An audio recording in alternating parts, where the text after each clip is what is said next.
الحمد لله رب العالمين، والصلاة والسلام على سيد الأنبياء والمرسلين وعلى آله وأصحابه أجمعين، أما بعد. أعوذ بالله من الشيطان الرجيم. بسم الله الرحمن الرحيم. وقال نوح رب لا تذر على الأرض من الكافرين ديارا إنك إن تذرهم يضلوا عبادك ولا إلا فاجرا كفارا رب اغفر لي ولوالدي ولمن دخل بيتي مؤمنا وللمؤمنين والمؤمنات ولا تزد الظالمين إلا تبارا. صدق اللہ العظیم. قابل قدر بزرگوں اور دوستو، اللہ رب العالمین کا شکر، اس کا احسان کہ اللہ تعالیٰ نے ہم سبوں کو نماز عشاء اور پھر نماز تراویح جماعت کے ساتھ پڑھنے کی توفیق مرحمت فرمائی.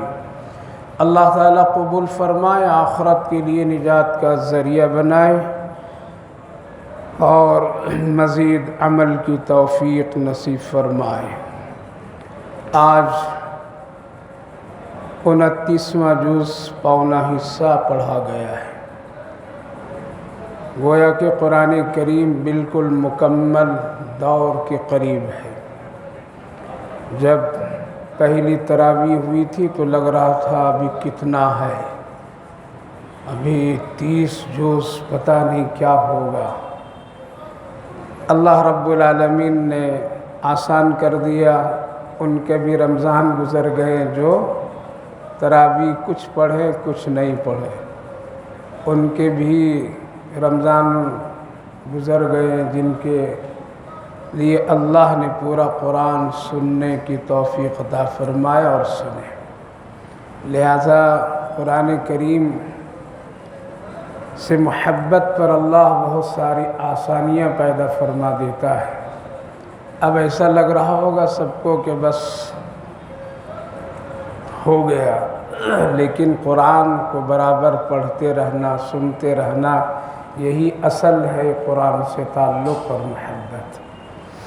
بہت ہی مشہور و معروف صورتیں آج پڑھی گئی ہیں، اور 29ویں جز میں جو صورتیں ہیں ان میں بڑی فضیلت اور بڑی برکت والی صورتیں اللہ رب العالمین نے نازل فرمایا. تبارک الذی کے سلسلے بہت مشہور و معروف ہے، ان کی بہت فضیلتیں حدیث پاک میں مذکور ہیں. ان میں سے ایک بس اتنی سمجھیے کہ اللہ کے رسول صلی اللہ علیہ وسلم نے فرمایا اپنے مردوں کو اس کے تحفہ اس کے ذریعے سے دیا کرو. قبر کی عذاب اللہ رب العالمین سورۃ الملک کی برکت سے اللہ آسان اور اس سے ہٹا دیا کرتا ہے.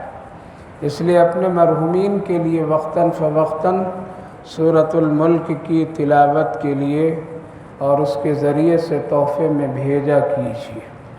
جو آدمی بہت زیادہ مقروض ہوتا ہو اور مقروض ہو گیا ہو، علماء کرام بزرگان دین فرماتے اس سورۃ پاک کی تلاوت کر کے اللہ سے دعا کرے، اللہ اس کے مسائل کا حل فرما دے.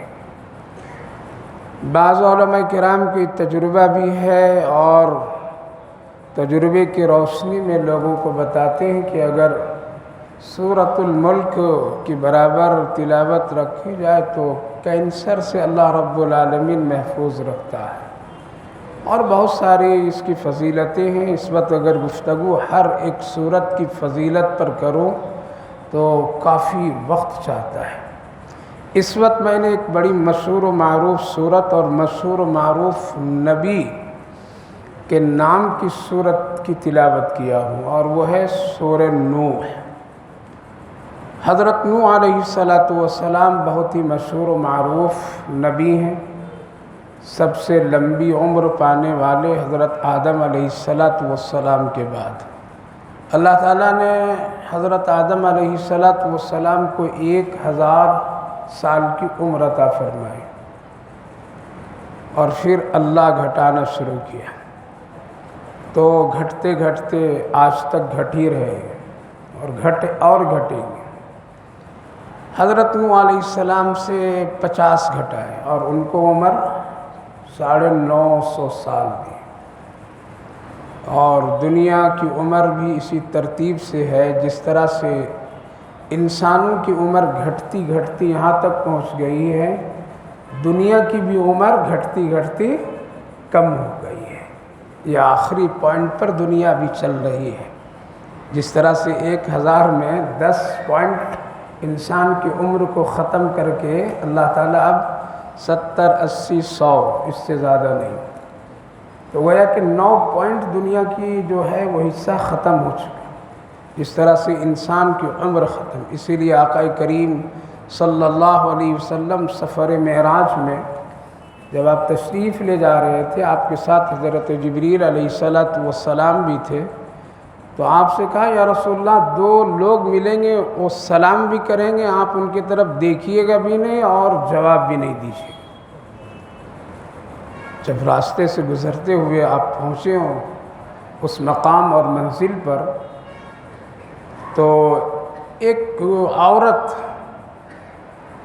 عمر کے اعتبار سے بہت عمر دراز، یعنی کہہ لیجیے بوڑھی کی بوڑھی، لیکن بڑی زینت یاب، رنگ و برنگ کے کپڑے، رنگ و برنگ کے زینت اختیار کر کے تھے. اللہ کے رسول صلی اللہ علیہ وسلم کی طرف توجہ کر کے سلام. آپ صلی اللہ علیہ وسلم کو پہلے بتا دیا گیا تو نہ سلام کی جواب دیجیے نہ ان کی طرف دیکھیے، چلتے رہیے گا. آگے کئی مرتبہ وہ سلام کیے، لیکن آپ نے آگے کچھ گئے تو ایک بوڑھا شخص وہ بھی سلام کیا. وہاں بھی کہا گیا کہ سلام کا جواب دینا نہیں اور آپ گزر جائیے گا. وہ بھی بہت کوشش کی لیکن جواب آپ نے نہیں دیا اور دیکھا بھی نہیں. گزرنے کے بعد اللہ کے رسول صلی اللہ علیہ وسلم نے فرمایا جبریل یہ دونوں کیوں؟ سلام کا تو جواب دینا چاہیے تھا، وہ لوگ سلام کر رہے. آخر یہ 2 کون لوگ تھے جس کی وجہ سے ہم کو روکا گیا سلام اور اس کی طرف دیکھنے سے؟ حضرت جبریل علیہ السلام نے کہا یا رسول اللہ جو پہلی عورت کی شکل میں، بوڑھی کی شکل میں جو ملی اور سلام کر رہی تھی وہ دنیا تھی. کیا تھی؟ دنیا. 2 دنیا ہے جو بہت کمزور تھی. اللہ تعالیٰ نے دنیا کو بھی ایک عورت کی مثال سے پیش کیا. پھر اتنی سج دھج کر کے تھی وہ بوڑھی. ہاں دنیا بھی اسی طرح سجتی دھجتی رہے گی. جتنی اس کی عمر کم ہوگی اتنی ہی چمک اور دمک یہ پیدا کرے گی تاکہ لوگ اس کی طرف مائل ہوں، اس کی طرف مائل ہوں. اسی لیے وہ دنیا کی شکل میں اللہ نے آپ کو دکھایا کہ دنیا کی عمر اب بہت کم ہو گئی ہے، لیکن کم ہونے کے باوجود بھی یہ بڑی سجتی دھجتی اور چمک رونق دمک تاکہ لوگ اس کی طرف کشش کرتے رہیں. دیکھتے ہیں نا کبھی کبھی ولیمے میں چلے جائیے تو بڑے بزرگ حضرات 70 80 والے بھی سفاری سوٹ میں نظر آتے ہیں اور لگتا ہے کہ نوشہ یہ ہے یا وہ ہے. کبھی کبھی ماں بہنوں کے بھی اتنی سج دھج عمر، اللہ حفاظت فرمائے ان کا معمول، لیکن ایسا نہیں ہونا چاہیے. اور وہ شخص کون تھا جو بوڑھا تھا؟ کہا کہ وہ کمبخت شیطان تھا. وہ بھی اس کی بھی عمر کیا ہو گئی؟ کمزور ہو گیا. وہ بھی اب چلنا پھرنا مشکل اس کا ہے اور وہ بھی اس حال میں ہے. آپ اگر سلام کا جواب دیتے تو آج بہت ہی امت آپ کے لیے مشکل میں آپ کی امت ہوتی. اچھا کیا آپ نہیں دیا اور اللہ نے منع کیا. اس طرف اشارہ کیا کہ وہ کتنا بھی تم کو اپنی طرف رغبت کھینچے اور ادائیں پیش کرے پھر بھی اس سے ہر حال میں بچتے رہنا چاہیے. تو وہ جو جھکا ہوا تھا، چلنا اس کے لیے مشکل ہو رہا تھا، وہ بھی اس کی بھی عمر کم ہو رہی.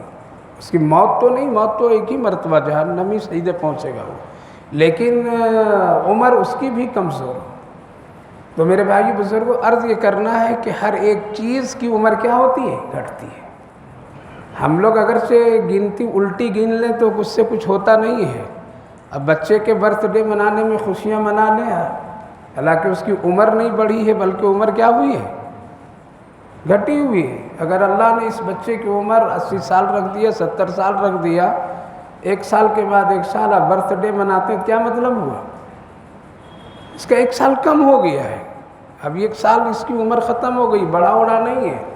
تو ہم لوگ گنتی الٹی گن کر کے کچھ گناہ کر لیتے ہیں، حالانکہ ہر ایک شے کو اللہ رب العالمین نے گھٹنے کی صلاحیت رکھی، اور وہ آہستہ آہستہ گھٹتے گھٹتے کمزور ہو کر کے ایک دن فنا ہو جاتی ہے۔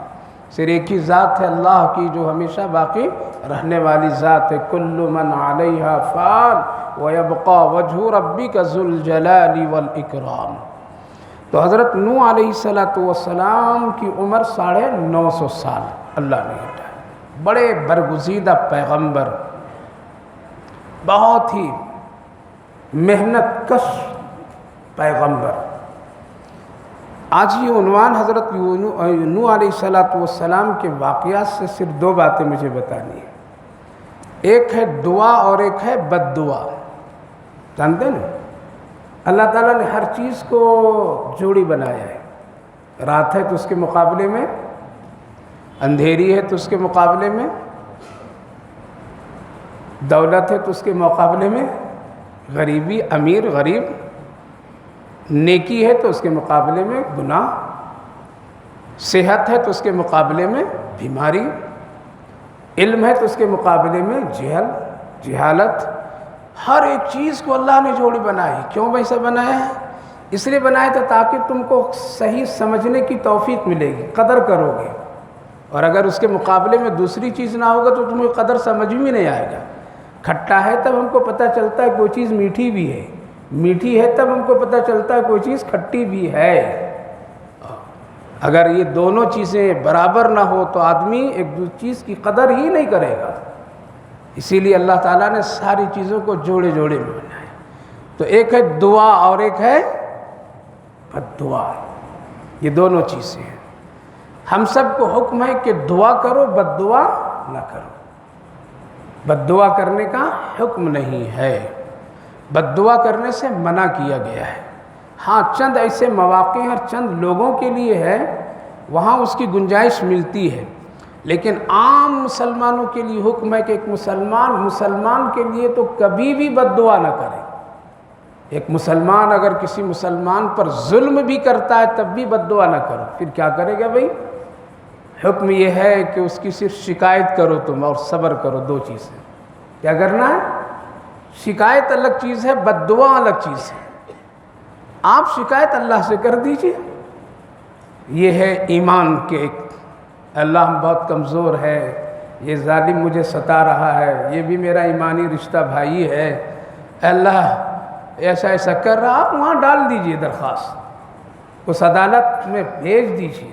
اللہ کے رسول صلی اللہ علیہ وسلم نے ارشاد فرمایا، جب کوئی مرد مومن کسی مسلمان بھائی کے لیے بد دعا نہیں بلکہ شکایت اللہ سے کر دیتا، یہ مجھے ستا رہا ہے، یہ مجھ پر ظلم کر رہا ہے، یہ میری عزت پر حملہ کر رہا ہے، فلاں فلاں ہے، اے اللہ میں کمزور ہوں، اس لیے کہ میری کمزوری ایسی ہے کہ ہم اس کے مقابلہ اور اس کے انتقام نہیں لے سکتے، اے اللہ آپ ہی دے۔ اس کے حوالے اگر کوئی کر دیا اور اس پر صبر کیا تو اللہ کے رسول صلی اللہ علیہ وسلم فرماتے ہیں اللہ اس کے لیے غیبی طور پر ایک فرشتے کو مقرر کر دیتا ہے کہ اس ظالم کے شر سے اس کی پوری پوری حفاظت کرو، اور وقت اور ڈھیل اللہ دیتا ہے، اور پھر ایک موقع پر اس کی گرفت ہوتی ہے، اور جو آدمی صبر کر رہا ہے مظلوم ہو کر کے، اللہ اس کی عزت کو بڑھا دیتا ہے۔ یہ ہے حدیث پاک کی۔ لہذا مسلمان کے لیے بد دعا نہیں کر سکتے، یہ جائز نہیں۔ لعنت بھی ایک دوسرے کو نہیں بھیج سکتے۔ اللہ کے رسول صلی اللہ علیہ وسلم نے فرمایا کہ ہو سکتا ہے وہ لعنت کا مستحق نہ ہو، تو پھر وہ جو لعنت تم نے بھیج دیا ہے وہ کہاں ہوگا؟ واپس تیرے پاس ہو جائے۔ اگر نیٹ ٹھیک نہیں ہے اور آپ نے ایک میسج لکھ کے بھیجا ہے موبائل سے تو جائے گا؟ نہیں جائے گا، واپس رہے گا آپ کے پاس، نہیں پہنچ رہا اس کے پاس میں۔ اسی طرح سے آپ نے بھیج دیا بد دعا اور لعنت، لیکن وہ مستحق نہیں، اللہ جانتا ہے، تو پھر وہ دھیرے دھیرے واپس اسی آدمی کی طرف آ کر کے اس پر اچھا جاتا ہے۔ اسی لیے اللہ کے رسول صلی اللہ علیہ وسلم منع فرمائے۔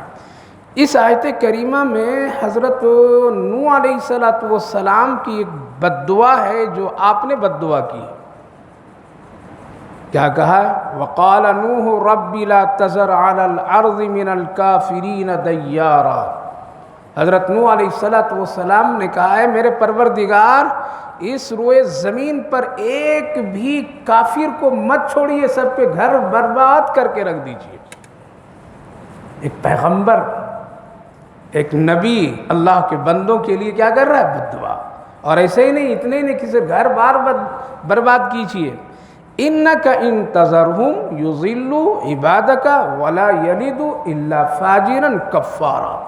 ایسے اس کو ختم کیجئے کہ ان کے گھر بار زمین جائیداد جتنے وہ بھی ختم کر دیجئے، بالکل مٹا دیجئے، تہس نہس کر دیجئے، اور ساتھ ساتھ ان کی آل اولاد کو بھی ختم کر دیجئے۔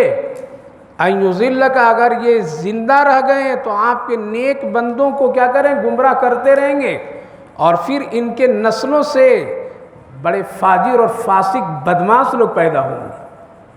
ایک پیغمبر کیا کر رہے ہیں؟ بد دعا کر دی ہے اللہ کی۔ کیا ایک نبی کسی کے لیے بد دعا کر سکتا ہے؟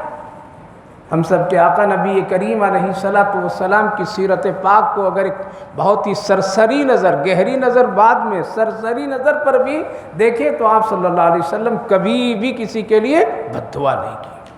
آپ نے کسی کو بدلے کے طور پر میں ہاتھ تک کے بھی نہیں اٹھایا، نہ آپ نے کسی کو کسی طرح سے کبھی کوئی اذیت دینے کے لیے کسی آدمی کو بھیجا کہ اس کو ایسا کرو ایسا کرو، ٹور تاک جھانک بھی نہیں۔ کیا ایک نبی کر سکتا ہے؟ لیکن ایک واقعہ ایسا آتا ہے کہ اللہ کے رسول صلی اللہ علیہ وسلم نے بھی ایک موقع پر آپ نے ایک کو قتل کا حکم دیا، اور آپ نے اس کے سلسلے میں آپ نے ایسا کہا۔ یہاں رک کر کے مسئلہ ذہنی ہے کہ انبیاء علیہم السلام اگر کسی کے بارے میں بد دعا، انبیاء علیہم السلام اگر کسی کے بارے میں کچھ تکلیف کا عمل کیے ہو تو یہ اپنے سے نہیں کرتے تھے بلکہ اللہ کے حکم سے کرتے تھے۔ جب اللہ حکم دیا تب کیے۔ اللہ کے حکم کے بغیر انبیاء علیہ السلام نہ بد دعا کسی کی کرتے تھے اور نہ کسی کو قتل اور کسی کو کسی اذیت کا حکم دیتے تھے۔ نبی کریم علیہ السلام مدینہ طیبہ میں تشریف فرما ہے، ایک یہودیہ عورت ہے جو بڑی شرارت کرتی تھی، وہ گانے والی کہہ لیجیے، مغنیہ تھی، وہ اشعار پڑھا کرتی تھی، اور یہودیوں نے، منافقوں نے اس کو بالکل پیسے اسے دے کر کے ہمیشہ تیار کرتے تھے۔ لہذا کبھی مدینے کے چوراہوں پر، گلیوں میں جہاں بھیڑ کہیں بھی، وہ بہت اشعار نبی کی شان میں گستاخی کیا کرتے، پڑھا کرتے تھے۔ لوگ سنتے تھے، اور سننے والے لوگ جو اس مزاج کے ہوتے تھے وہ ایسا وہ کرتے تھے۔ صحابہ کرام رضوان اللہ عنہم اجمعین کو سن کر کے بڑی تکلیف ہوتی تھی۔ لوگ آ کے کہتے تھے یا رسول اللہ ایک عورت بدبخت ہے اور آپ کی شان میں گستاخی کرتی ہے، اشعار پڑھتی ہے، اس طرح کے حالات، حکم دیجئے کام کر دیں گے اس کے، ایک عورت ہی تو ہے۔ آپ نے فرمایا نہیں، کرنے دو اس کو، جتنا کر رہے کر لیں۔ آپ نہیں اس کو چھیڑ چھاڑ کی۔ صحابہ پوچھتے تھے، آپ اجازت دے دیں کام کر دیں، لیکن آپ نے کبھی بھی نہیں کہا، کبھی بھی آپ نے اس کے حق میں بد دعا بھی نہیں کی۔ آپ کو بھی تکلیف اندر سے اذیت ہوتی تھی اس کے کلمات سے اور اس کے گستاخی باتوں سے، اس کے باوجود بھی آپ نہ بد دعا کبھی کی ہیں اور نہ کبھی قتل کی اجازت دی ہے، صبر کرتے رہے۔ آج تو ہم لوگوں کے حالات یہ ہے، کافر مشرک دوسرے تو چھوڑیے، باپ بیٹے کے حق میں بد دعا، بیٹا باپ کے حق میں بد دعا کر دیتا ہے۔ وہ تو دور کی بات ہے، رشتہ ساس اور بہو کے بڑے مقدس رشتے ہیں۔ آج ساس کبھی بہو کے لیے بد دعا کرتی ہے اور بہو کبھی ساس کے لیے بد دعا کرتی ہے۔ اور ہے کیا، یہاں تو کفر ایمان کا کوئی مسئلہ نہیں، صرف روٹی اور کپڑے کا مسئلہ ہے۔ یہ ہم کو کھانا ٹھیک سے نہیں دیتی ہے، یہ ہم کو کپڑا ٹھیک سے نہیں دیتی ہے، یہ ہم کو تکلیف دیتی ہے۔ معمولی اذیتوں میں آج مسلمان کے گھروں میں بد دعا کی اس قدر، لعنت کی اس قدر چلن ہے، اللہ حفاظت فرمائے۔ اور سب سے زیادہ عورتوں میں یہ چیزیں ہیں، سب سے زیادہ ہمارے گھروں میں عورتوں کے جملے پر ایک دوسرے کو بد دعا، جملے پر ایک دوسرے کو لعنت، یہاں تک کہ کبھی غصے میں آ گئے تو اپنے بچے کو بھی لعنت۔ اللہ کے رسول صلی اللہ علیہ وسلم نے منع فرمایا، خبردار کبھی بھی کسی کو نہ لعنت بھیجو نہ بد دعا کرو، اگر وہ مستحق نہیں تو لوٹ کر کے دو۔ اور یہ ہوتا ہے، یہ حدیث ہے۔ لہذا اللہ کے رسول صلی اللہ علیہ وسلم سوچئے کتنا صبر کر رہے ہیں، کتنا صبر کر رہے ہیں۔ آپ نہ کہا، اور آپ تو تھے ہی سے، آپ تو طائف کے موقع پر میں بھی تو آپ سے تو کہا گیا، جب آپ لہو لہان ہو چکے ہیں، آپ کے جسم مبارک سے اتنا خون نکل رہا ہے کہ آپ کی جوتی مبارک میں خون آ کر کے وہ جوتی بھر جاتی ہے، آپ کے چہرے میں اس قدر چوٹ ہے اور جسم میں اس طرح متاثر ہے کہ آپ کو غشی آتی ہے اور زمین پر آپ گر جاتے ہیں، ہوش پھر آئے پھر آپ بیٹھتے ہیں، اور ایسے ویسے نہیں، فرشتے بھی پریشان ہیں، حیران ہیں، یہ آخر ہو کیا رہا ہے؟ جس کے خاطر اللہ نے آسمان، جس کے خاطر اللہ نے زمین، جس کے خاطر پوری کائنات، کعبے کو زمین پر لایا اور بیت معمور بنایا، یہ شجر حجر، یہ ساری چیزیں اللہ نے اپنے اسی محبوب لاڈلے کے صدقے میں کیا۔ آج اس کو طائف کے یہ گنڈے، طائف کے ایسے اوباس لوگ اس پیغمبر اعظم کے ساتھ ایسا سلوک کر رہے ہیں، اے اللہ آخر آپ کیا کر رہے ہیں؟ فرشتے شکایت کی تو اللہ تعالیٰ نے بھیجا کہ جا میرے محبوب سے پوچھ لو، وہ کیا چاہتا ہے وہی کر دیں گے۔ آج کیا چاہتے ہیں، وہ جو چاہیں گے آج کر دیں گے۔ آ گئے تھے نا حضرت جبریل، پہاڑ کے فرشتے، ہوا کے فرشتے، پانی کے فرشتے، زلزلہ لانے والے فرشتے، ہر ایک محکمے کے فرشتے آ گئے۔ یا رسول اللہ میں پہاڑ کے فرشتے ہوں، حکم دیجیے یہ طائف کو بالکل مٹی میں ملا کر کے رکھ دوں گا۔ اللہ کے رسول میں ہوا اور طوفان کا فرشتہ ہوں، اللہ کے حکم سے طوفان دنیا میں لاتا بھیجتا ہوں، حکم دیجئے طائف کے ایک ایک اینٹ، ایک ایک تنکے کی طرح اڑا کر کے رکھ دوں گا۔ حضرت جبریل خود بولے آپ حکم دیجئے زمین کو ایسے لوں گا اور ایسے پلٹ کر کے رکھ دوں گا۔ حضرت میکائیل کہنے لیا رسول اللہ حکم دیجئے ایسی بارش برساؤں گا کہ یہ سب بہہ کر کے تنکے کی طرح نکل جائیں گے۔ آپ کے چہرہ ابھی صاف نہیں ہے، آپ کے ابھی چہرے مبارک پر مار کے اثرات موجود ہیں۔ آپ کیا کہتے ہیں؟ اللہ نے ہم کو رحمت للعالمین بنا کر کے بھیجا ہے، میری نگاہ نبوت دیکھ رہی ہے، یہ ایمان نہیں لائیں گے، ان کی نسلیں ایمان لائیں گی انشاءاللہ۔ اس لیے ہم نہیں بد دعا کریں گے، ہم کو یہ نہیں چاہیے، اللہ دیکھ رہا ہے، نسلیں ایمان لائیں۔ قسم خدا کی علماء مفسرین لکھتے ہیں کہ اللہ کے رسول اس وقت اگر بد دعا کر دیے ہوتے تو آج طائف کی مسجدوں کے میناروں سے اللہ اکبر کی صدا نہیں آتی۔ تو میرے بھائیو بزرگو، آج تو ہم لوگ ذرا کھانے میں تیزی، نمک میں تیزی، ذرا الٹے سیدھے ہزاروں لعنتیں بھیج رہے ہیں۔ بیویاں شوہروں پر لعنت بھیج دیتی، اللہ اکبر، شوہر کبھی اپنی بیوی پر لعنت بھیج، دروازہ ذرا دیر میں کھلا آیا ہو باسی کر کے کہیں سے، لعنت، جھگڑے، تکرار، اسی لیے تو خوشیاں نکل جاتی ہیں۔ بد دعا کرنے کا حکم نہیں ہے۔ آقا کریم صلی اللہ علیہ وسلم کی شان میں اتنی گستاخی کرتی وہ عورت، اور اس کے پیچھے پوری یہودیت، پوری عیسائیت، منافقین کی طاقت ہے۔ شرارت کر رہے لیکن آپ بالکل نہیں، صبر کرتے رہے۔ ایک دن حکم آیا، اے میرے نبی اس کا کام کر دیجیے، اللہ بہت ڈھیل دیتا ہے، ایک دن پکڑتا ہے، کام کر دیجیے اس کا کام کے مطلب آپ اس کو قتل کروا دیجیے۔ اللہ کے رسول صلی اللہ علیہ وسلم، اب حکم آیا، جب کبھی حکم آ جائے اور معلوم ہو جائے کہ یہ اللہ کی طرف سے ہے تب تو حکم ہے۔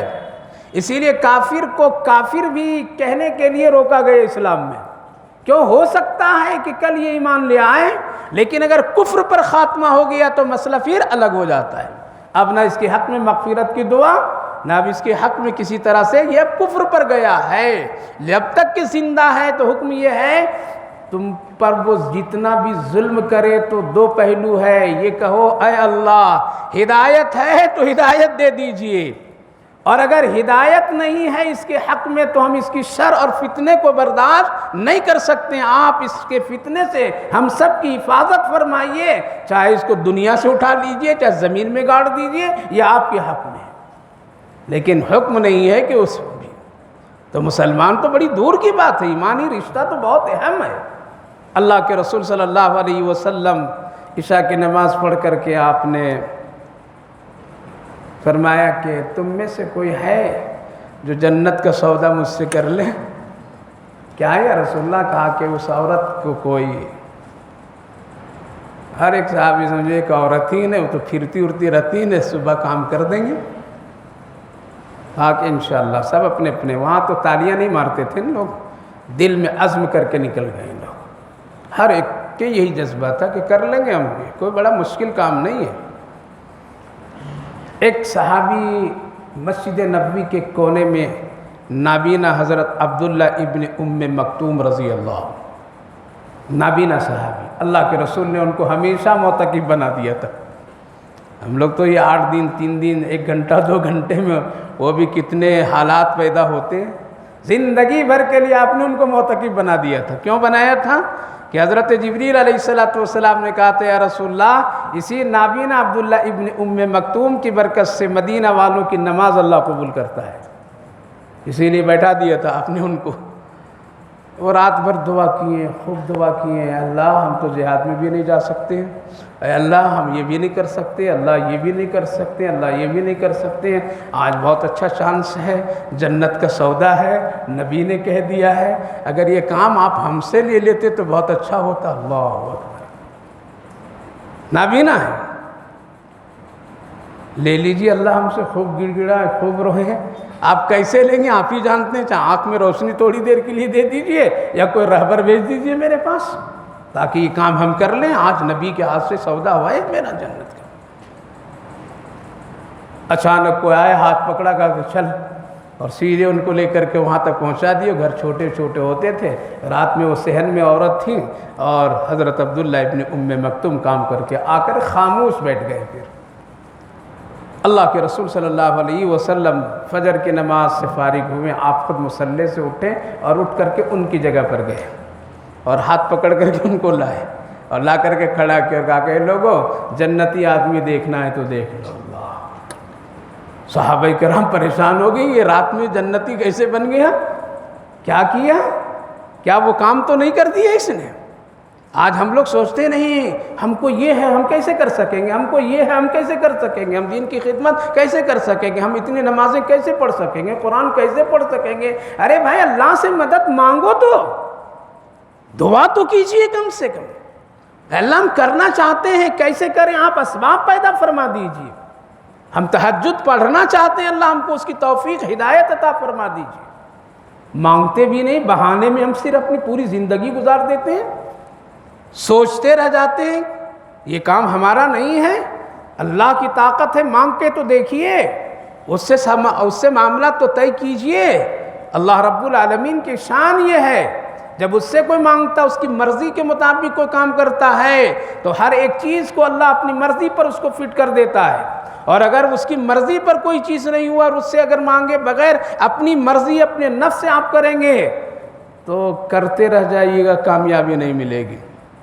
حضرت موسیٰ علیہ السلام تھے نا، جو پیٹ میں درد بہت ہوا، ان کو پریشان ہو گئے، یہ کیا ہونے لگا؟ اللہ پیٹ میں بہت درد ہو رہا ہے، بہت تکلیف ہے۔ کہا کہ چلے جاؤ جنگل، وہاں جائیے، اور جانے کے بعد ریحان نامی ایک درخت ہے، جنت کے درخت پہلے زمین میں رہتے تھے، اب برکت سب اٹھ گئی، کیا ہو گئی؟ وہ ریحان نامی درخت کے پتا لے آؤ میرا نبی، اس کو عرق بناؤ، پانی میں ملاؤ اور اس کو پیو، ٹھیک ہو جائے گا۔ یا اللہ، ایک پیغمبر، لیکن اللہ کہاں بھیج رہا؟ جنگل جاؤ، بغیر دکان کھولے روزی نہیں آئے گی، بغیر محنت و مشقت سے اس ملک میں عزت نہیں پا سکتے ہیں، جب تک کہ قربانیاں نہیں دیں گے، ہمت حوصلے کے ساتھ نہیں رہیں گے، ایمان و اسلام پر ڈٹ کر کے نہیں رہیں گے اور اس کی فکریں نہیں کریں گے، اس وقت تک کہ عزتیں نہیں ملے گی اس ملک میں۔ اپنے آپ کو بالکل مضبوط اور حوصلے کے ساتھ میں جیو، باقی کام اللہ کے کرنے کا ہے۔ گئے اور لائے عورت بنائے، پی لیے، ختم، درد چلے گئے، آرام سکون۔ 3 مہینے کے بعد پھر درد، اب پھر سیدھے چلے گئے وہاں، کہاں؟ پتا توڑے، عرق بنائے، ایک نے 2 گلاس پی لیے، درد مزید ختم ہونے کے اور بڑھ گئے۔ آج تو یہ ہوتا ہے نا، سوچتے ہیں کہ نہیں ہم کو ہنر آ گیا تو اللہ سے کیا مانگنا ہے۔ ہمارے ابا نے دکان بڑی بڑی کھول کر رکھ دی ہے تو ہم کو اللہ سے کیا مانگنا ہے۔ ہمارے پاس علم ہے تو اب کیا مانگنا ہے۔ حضرت موسیٰ علیہ السلام آئے، پھر پیے، لیکن بجائے شفا کے اور طبیعت بگڑ گئی۔ اب ہاتھ اٹھائیں، اللہ بہت پریشانی ہو گئی، کیا ہوا؟ وہی ہوا۔ کیا کیے؟ کہا کہ وہی کیا جو آپ پہلے بتائے تھے۔ کہا کہ فرق یہ ہے کہ پہلے پوچھ کر کے کیا تھا، ابھی بغیر پوچھے کیا ہے اللہ۔ اس لیے نہیں، میرے بھائیو بزرگوں، اللہ سے مانگتے رہیے۔ اللہ کے رسول صلی اللہ علیہ وسلم ہاتھ پکڑ کر کے کہنے لگے، جنتی آدمی کو دیکھنا ہے، دیکھو جس کا وعدہ میں نے تم لوگوں سے عیسیٰ میں کی تھی وہ کام یہ کر دیے۔ حیران ہو گئے سب لوگ۔ عرض یہ کرنا ہے میرے بھائیو بزرگوں، انبیاء علیہ السلام یا ہم سب کے آقا رسول اللہ صلی اللہ علیہ وسلم کبھی کسی کو اذیت تکلیف اپنی ذات کے فائدے کے لیے اپنی مرضی سے نہیں کیے جب تک کہ اللہ کا حکم نہیں آیا۔ جب حکم آیا تو آپ نے فلاں فلاں کا نشاندہی بھی فرمائے، اس سے بچو، یہ منافق ہے، اس سے بچو۔ حضرت نوح علیہ السلام جو اتنی لمبی مدت کے بعد یہ بد دعا کر رہے ہیں، تو سب سے پہلی بات ہے ان کی بد دعا کافروں کے لیے ہے، مسلمان کے لیے نہیں ہے۔ ٹھیک ہے، مسلمان پر بد دعا نہیں کر سکتا ہے، مسلمان انسانی ناطے کافر کے لیے بھی بد دعا نہیں کر سکتا ہے، اس کے لیے ہدایت کی دعا کر سکتا ہے، ہدایت کی دعا کر سکتا ہے، اس کے شر سے بچنے کے لیے اللہ کی مدد مانگ سکتا ہے کہ اللہ یہ بڑی شرارت کر رہا ہے، اس سے امن ختم ہو گیا، سکون ختم ہو گیا، اگر ہدایت ہے تو ہدایت دے دیجئے، اصلاح کر دیجئے، نہیں تو اس کو ختم کر دیجئے۔ بندہ کہہ سکتا ہے، ایک مسلمان کہہ سکتا ہے۔ حضرت نوح علیہ السلام کیوں بد دعا کیے کافروں کے لیے؟ کتنے سال تک کہ وہ دعوت دیے؟ 600 سال تک دعوت دیتے رہے، ایک بھی لوگ ایمان نہیں لائے۔ بلکہ قرآن کریم میں مفسرین لکھتے ہیں کہ لوگوں کے پاس جب حضرت نوح علیہ السلام جاتے تھے اور دعوت دیتے تھے تو لوگ پکڑتے تھے اور پکڑ کر کے اتنی پٹائی کرتے تھے، گرم دھوپ میں ایک کمبل میں لپیٹ کر کے ان کو دھوپ میں میدان میں یا کسی کمرے میں بند کر دیتے تھے، اور یہ سمجھتے تھے کہ یہ مر گیا، ختم ہو گیا۔ لیکن پھر جب حالات ٹھیک ہوتے تھے پھر اٹھتے تھے، پھر دعوت دیتے تھے، اتنی دعوت دیتے تھے، خود اس صورت پاک میں اللہ تیرے بندوں کے پاس اتنا گیا، اتنی دعوت دیا، جب جب بلایا فرار اختیار کرتے رہے، جب میں گیا تو کانوں میں کپڑے ڈال کر کے میری بات نہیں سنے۔ کتنے؟ 600 سال تک کے 6 دن ہم لوگ کسی کو سمجھانے کے لیے وقت نہیں دیا ہے۔ یہ امانت ہے، اس لیے غیروں کو بھی اسلام بتلائیے، اپنے ملک کے باشندوں بھائیوں تک کے اسلام پہنچائیے، اور عاجزی انکساری جہاں کرنا ہے وہاں کیجئے۔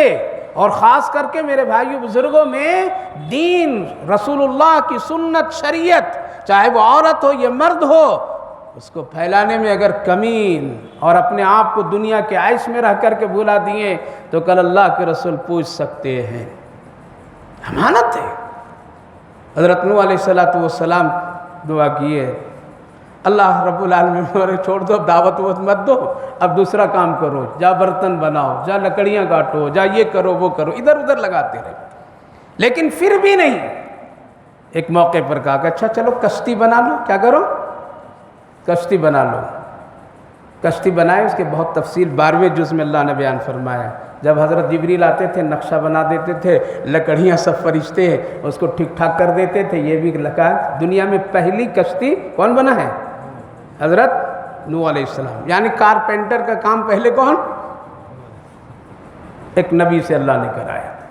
جب کشتی بنتی تھی کہیں ارد گرد اطراف میں پانی نہیں، لوگ آتے تھے کیا کرو گے یہ، اب یہی تمہارا کام رہ گیا، بہت چڑھاتے تھے، طنز کرتے تھے۔ اللہ نے فرمایا وَلَا تُخَاطِبْنِي، خبردار ان کی طرف بات ہی نہیں کیجیے گا۔ کامیابی چاہتے ہیں تو ایک انداز یہ ہے کہ آپ سنیے، اپنا کام کیجیے، نظر انداز کرتے جائیے، اللہ اس سب کو نمٹ لے گا۔ کیا کرے گا؟ کتنے دن ہنگامہ کریں گے؟ مسلمان، اسلام اور مسلمانوں کی قربانیاں اور ان کی محنت آج بھی الحمدللہ مسلم ہے۔ کسی بھی مذہب میں اتنی پابندی سے عبادت کرنے کا کوئی طریقہ ہی نہیں ہے اور کوئی کرنے والے بھی نہیں ہیں۔ ارے کر کے دیکھو، 30 دن تک کے روزہ رکھ لینا، ہر ایک چیز کو بند کر لینا، 30 دن تک کے راتوں کی یہ عبادت، یہ صدقہ، یہ خیرات اور یہ ساری قربانیاں، راتوں میں اٹھنا۔ جو قوم سال میں ایک مرتبہ جا کر کے 4 5 10 منٹ کے لیے ہاتھ جوڑ کر کے اپنے معبودوں کے پاس سے آ جائے، اس کو کیا معلوم ہے کہ اللہ کون ہے، اللہ کا رسول کون ہے؟ آج بھی الحمدللہ مسلمان زندہ دل ہیں، مردہ نہیں ہو گئے ہیں۔ تھوڑی سی غفلت ہے۔ یہ 30 دن تک کے پابندی کرنا کوئی آسان ہے؟ یہ سب اللہ کیوں؟ 5 مرتبہ مسجد میں آنا جانا ہی کوئی آسان ہے؟ 5 مرتبہ گھنٹوں میں تجارت بند کر کے ایک تاجر کا نماز پڑھنا کوئی آسان ہے؟ میرے بھائیو بزرگوں، ماں بہنوں کی عزت احترام اور عفت کے ساتھ رہنا ہی کوئی آسان ہے؟ کپڑے اتار کر کے گھومنا پھرنا یہ بہت آسان ہے، لیکن حیا کے ساتھ جینا بہت مشکل ہے۔ آج الحمدللہ مسلمان کر رہے ہیں، گھنٹوں ہم جیسے گنہگار مولوی آپ جیسے لوگوں کے سامنے بیٹھ کر کے وقت لے لیں اور وقت دے دیں، یہ کیا ہے؟ یہ اللہ کی محبت ہے۔ یہ سب ایسا کرنے والا کوئی نہیں ہے۔ اس لیے زندہ دین ہے، زندہ لوگ ہیں، صرف ذرا سے بیداری پیدا کرنا سب کام ٹھیک ہو جائے گا۔ حضرت نوح علیہ السلام کے سامنے روز چلاتے تھے، لیکن بن گئی کشتی، اس کی بڑی تفصیل ہے۔ ایک خاتون بڑھیا کو معلوم ہوا کہ نوح علیہ السلام کشتی بنا رہے ہیں، آ کے پوچھے ان سے یہ کشتی کیا کریں گے نبی؟ کہا کہ ایک مرتبہ اس پہ سوار کر کے ہم لوگوں کو اللہ کے حکم سے چلنا ہے کہیں پہ۔ اچھا یہاں نہیں رہنا ہے؟ کہا نا یہاں نہیں رہنا، اللہ کا جب حکم آئے گا نا تو اس پر ہم لوگ بیٹھیں گے اور چلیں گے، اس وقت ہم تم کو خبر کریں گے۔ لیکن بڑھیا روز سامان لے کر کے آ جاتی تھی۔ کیا حکم آیا نبی؟ ابھی نہیں، چلی جاتی تھی، روز آتی تھی سامان لے کر کے، شاید کہیں چھوٹ نہ جاؤں میں، کہیں ایسا نہ ہو مجھے بھول جا نہیں، روز آتی تھی۔ حضرت نوح علیہ السلام بھی بڑی محبت سے، جاؤ ہاں بلا لیں گے تم کو، ہم لوگ ہوتے تو جھڑک دیتے تھے۔ خیر وہ کشتی تیار ہو گئی، جس کی تفصیلات ہے جس کو یہاں فرمایا وَمَكَرُوا مَكْرًا، بہت تدبیر کی اللہ، بہت ستائے مجھے۔ حضرت نوح علیہ السلام شکایت کر رہے ہیں، بہت ستائے ہیں۔ وَمَكَرُوا مَكْرًا كُبَّارًا، بڑی بڑی تدبیریں میرے ساتھ کیے ہیں، اے اللہ یہ بہت مجھ پر ظلم کیے ہیں۔ تب یہ زبان سے نکل رہی کہ اللہ اس کو دھرتی سے مٹا دیجئے، تب یہ زبان سے نکل رہے ان کے بچے بھی زندہ نہیں رہنے دیجیے ورنہ فاسق فاجر پیدا ہوں گے۔ بہت ستایا اللہ۔ کشتی جب بن گئی نا تبھی پانی انہیں نہیں، ابھی حکم نہیں آیا، تو کچھ دنوں تک یوں ہی کشتی پڑی رہی۔ کشتی جب پڑی رہی تو ان لوگوں نے اور شرارت کی اور اس میں جا کر کے پیشاب پاخانے گندگیاں سب کر کے بھر دیے، پورے خراب کر دی کشتی۔ اب اس لائق نے حضرت نوح علیہ السلام کہ یا اللہ یہ کیا کر رہے ہیں؟ کہا کہ کرنے دو، آپ کا کام بولنے کا نہیں ہے، ہم ہی صاف کرائیں گے، کر لے۔ کتنے شرارتیں، زمین اس کی بھی نہیں نہ میری ہے، وہ بھی چلے جائیں گے ہم بھی چلے جائیں گے، کیا کر لیں گے؟ ہم کو تو کچھ تو 2 گز زمین تو مل بھی جاتی ہے۔ زمین کا مالک تو اللہ، وَلِلَّهِ مُلْكُ السَّمَاوَاتِ وَالْأَرْضِ تَبَارَكَ الَّذِي بِيَدِهِ الْمُلْكُ، کیا شان سے اللہ نے فرمایا، بابرکت ہے وہ ذات جس کے قبضے میں یہ زمین یا آسمان سب اس کے مٹھی میں ہے۔ تبارک الذی بیدہ الملک وہو علی کل شیء قدیر۔ پڑھیے سورہ تبارک الذی۔ ہے نوجوانوں ادھر ادھر جو پھر کر کے ریسرچ کرتے ہیں، تبارک الذی پر ریسرچ کرو، دیکھو اللہ کی قدرت اور شان۔ میری وہ بہو بیٹیاں جو پڑھی لکھی ہوئی ہیں، ہاں کھانے پر بڑی ریسرچ کریں گے، ذرا کبھی ان صورتوں پر ریسرچ کیجیے، خدا کی طاقت، اللہ کی طاقت ملے گی، سمجھ میں آئے گی۔ چپ چاپ حضرت نوح علیہ السلام دیکھتے رہے، گندگیوں سے بھر دیے لوگ۔ اللہ رب العالمین کو فرشتوں کو بھیجنا نہیں پڑا، یہ لوگ جو تنتنا رہے ہیں آج دنیا میں شر فتنہ، اللہ تعالیٰ نے ایک ہلکی سی بیماری بھیجا۔ وہ بیماری کیا؟ کھجلی، خارش۔ آج کے دور میں اس کی کوئی اہمیت نہیں، اس دور میں بڑی اہمیت تھی۔ خارش، بدن میں کھجلی آ گئی سب کو۔ اتنی پریشانیاں ہوتی تھی کہ پیسے والے لوگ مزدور لا کر کے جسم کو کھجلاتے تھے، اور گھر میں نہیں ہوتا تھا تو دور میں کہیں درخت کے نیچے کپڑے اتار کر کے کھجواتے تھے۔ اب 2 4 5 آدمی پیسے پر سب کے بدن کی کھجلی، لیکن پھر شروع ہو جاتی تھی۔ پریشان ہو گئے۔ اللہ جب مٹانے پر آتا ہے تو کبھی ہوا کبھی یہ چیزوں کو بھیج دیتا ہے۔ بہت بیماری، پریشان ہو گئے لوگ، جائے تو جائے کہاں۔ مکے والے پر جب اللہ نے قہر ڈالا، پریشان ہو گئے، اور نبی ہجرت کر کے مدینہ طیبہ میں، تو لوگوں نے حضرت ابو سفیان کو بھیجا، جاؤ نبی سے دعا کرا لو ورنہ ہم لوگ سب ختم ہو جائیں گے۔ آقا کریم کی خدمت میں آئے ابو سفیان، حالانکہ ان کی بیٹی حضرت ام المومنین ام حبیبہ آپ کی زوجیت میں ہے۔ گھر جب آئے حضرت ابو سفیان، اس وقت مسلمان نہیں بنے تھے، سوچے کہ پہلے بیٹی سے مل لوں تاکہ بات میرا بن جائے۔ حضرت ام المومنین ام حبیبہ رضی اللہ عنہا سے ملنے کے لیے گئے، تو بستر جو نبی کا گھر میں جو لگا ہوا تھا جیسا بھی ہو، تو ان پر بیٹھنے کے ابو سفیان کوشش کیے۔ بیٹی ام حبیبہ رضی اللہ عنہا نے کیا کیے؟ کہا کہ رکیے، بستر کو موڑ کر کے کنارے کر دیے۔ کہا کہ تم محمد کے پاس آ کر کے بے ادب بن گئی۔ کہا کہ ابا بے ادب نہیں بنی ہوئی، اس پاک بستر پر پاک لوگ بیٹھتے ہیں، آپ ناپاک ہو، اس پر وحی آتی ہے، اس پر رسول اللہ بیٹھتے ہیں، یہ ادب احترام۔ آ کر کے کہا یا رسول اللہ مکہ والے مر جائیں گے، ختم ہو جائیں گے، دیکھیے دشمن پانی کی طرف، دانے دانے کی طرف، آپ ذرا دعا کر دیجیے۔ اس لیے مکہ والے بھیجے تھے کہ ان کی بیٹی رسول اللہ کے پاس ہے۔ اللہ کے رسول ہاتھ اٹھا کر کے دعا کی، اللہ مکہ والوں سے یہ پریشانی عذاب ہٹا دیجیے۔ ہٹ گئے۔ میرے بھائیو بزرگوں، کسی کے لیے بد دعا جلدی مت کرو۔ اللہ نے سب کو کھجلی دے دی نا۔ ایک نوجوان صبح آیا اور اس میں بیت الخلا کیا، کس میں؟ وہی کشتی میں، پھسلا اور گر گیا۔ اس میں گرنا تو کشتی چھوٹی موٹی بھی نہیں تھی، 80 ہاتھ اوپر لمبا، کتنے 4 ساڑھے 400 کمرے، 350 کمرے اس میں برج بنے ہوئے تھے، لمبی کشتی بڑی۔ گرا تو اب نکل نہیں پاتا، اتنی گندگیاں، ہاتھ پار مار رہا ہے لیکن کچھ نہیں، خیر کسی طرح نکلا ہوا۔ نکلا تو بھاگے جلدی سے گیا، کہیں پانی تلاش کیا، ذرا غسل کیا اس نے، تو اللہ نے سارے جسم کی کھجلی، داغ دھبے صاف کر دیا۔ علاج کس سے ہوئے؟ اب وہ نوجوان اپنے گھر کی طرف محلے میں آ رہا ہے، لوگ غور سے دیکھیں، ارے یہ اتنا پہلے کتنا کالا کلوٹا تھا، چہرے پر داغ دھبے تھے، زخم کے، یہ کہاں سے ٹھیک ہو کر کے آ رہا ہے؟ ارے تم کہاں علاج کیا؟ یہ دوا کہاں لایا؟ کیسے ٹھیک ہو گیا؟ چہرہ تیرا اتنا خوبصورت کیسے بن گیا؟ اب وہ بیچارہ بول نہیں رہا ہے، بولے تب بھی مشکل، نہ بولے تب بھی مشکل، کیسے بتا دے کہ وہیں سے آ رہا ہوں؟ نہیں بولے، پریشان لوگ، آگا بولو نہیں تو قتل کر دیں گے۔ تب بولا کہ وہاں ہے اس کا علاج۔ اللہ اکبر، سارے بڑے چھوٹے، مرد عورت، چودھری سب نکلے، جا کے اپنے اسی نجاست میں ڈبکیاں لگائیں، ہاتھ سے اٹھائیں، چہرے پر ملیں، اور اللہ سب کو ٹھیک کر دیا۔ اللہ اکبر، یہاں تک کہ لوگ دھو کر کے، صاف کر کے، کپڑے سے پوچھ کر کے پورے ملک میں اس کو تقسیم کر دیا گیا۔ واہ میرے رب کی شان، وہ شفا دینے پر آئے تو ناپاکی سے بھی دے دیا ہے۔